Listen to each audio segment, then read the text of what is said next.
देश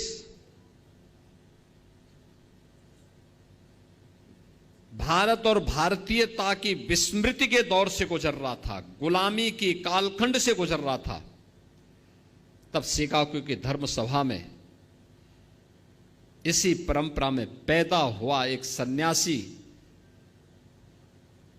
दुनिया के सभी धर्म गुरुओं के सामने इस बात का उद्घोष करता है कि मैं भारत की उस परंपरा से आया हूं जिसने सदैव मानवता के कल्याण का मार्ग प्रशस्त किया, और जो दुनिया के सामने इस बात की उद्घोषणा भी करता है कि मुझे गर्व है कि मैं हिंदू हूं। तो स्वामी विवेकानंद, याद करिए, इसी परंपरा में तुम मुझे खून दो मैं तुम्हें आजादी दूंगा का उद्घोष करने वाले नेताजी सुभाष चंद्र बोस पैदा हुए।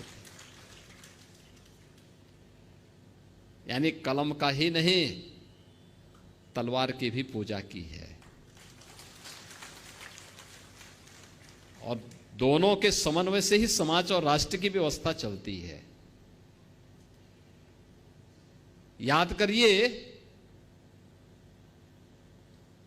स्वतंत्र भारत में भारत का संविधान कैसे बनना चाहिए, उत्तर दक्षिण पूरब पश्चिम क्षेत्र, भाषा, जाति, मत, मजहब, इन सब को एक साथ एक मंच पर ला करके खड़ा कर ले।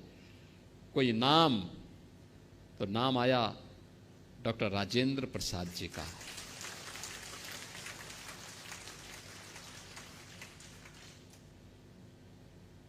डॉक्टर राजेंद्र प्रसाद जी का। स्वतंत्र भारत में बार बार दुश्मनों के द्वारा किए जा रहे हमलों का जवाब देने के लिए कैसा प्रधानमंत्री चाहिए, तो लाल बहादुर शास्त्री ने 1965 में पाकिस्तान को नाकों चने चबवा करके स्वतंत्र भारत में पाकिस्तान को उसकी औकात दिखाने का काम भी किया था।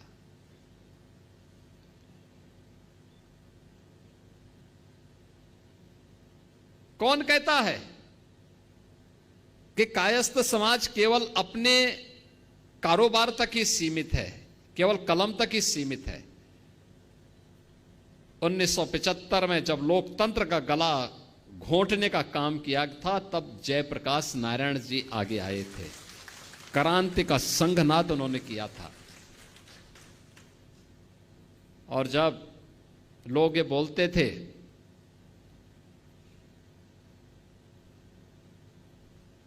कि अयोध्या में राम मंदिर कभी नहीं बन पाएगा, तो महर्षि महेश योगी जी ने हॉलैंड में राम के नाम पर सिक्का चालू कर दिया था। यानी भारत से बहुत दूर हॉलैंड में उन्होंने भगवान राम के नाम पे ही करेंसी जारी कर दी।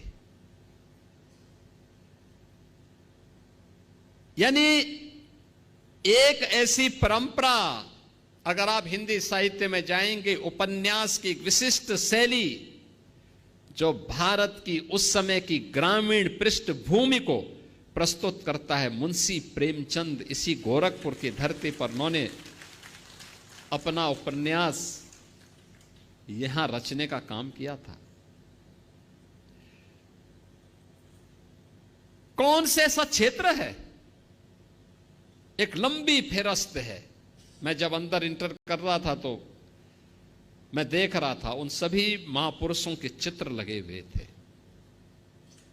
और मैं तो चित्रगुप्त महासभा से कहूंगा उन सभी महापुरुषों के चित्र चित्रगुप्त मंदिर में लगने चाहिए, लगाए जाने चाहिए।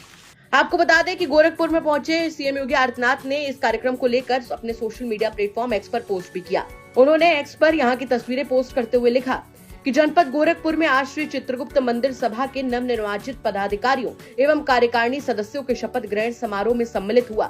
देश में कायस्थ समाज एक प्रबुद्ध और पढ़ा लिखा समाज माना जाता है। धर्म, अर्थ, प्रशासन, व्यवसाय, चिकित्सा एवं शिक्षा क्षेत्र से जुड़े हुए समाज के विभिन्न महापुरुषों ने देश की प्रगति व उन्नति हेतु अपना विशिष्ट योगदान दिया है। नवनिर्वाचित कार्यकारिणी को हृदय से बधाई एवं शुभकामनाएं। तो सीएम योगी आदित्यनाथ का कायस्थों को लेकर ये बयान आपको कैसा लगा, हमें कमेंट सेक्शन में जरूर बताएं। ब्यूरो रिपोर्ट, यूपी तक।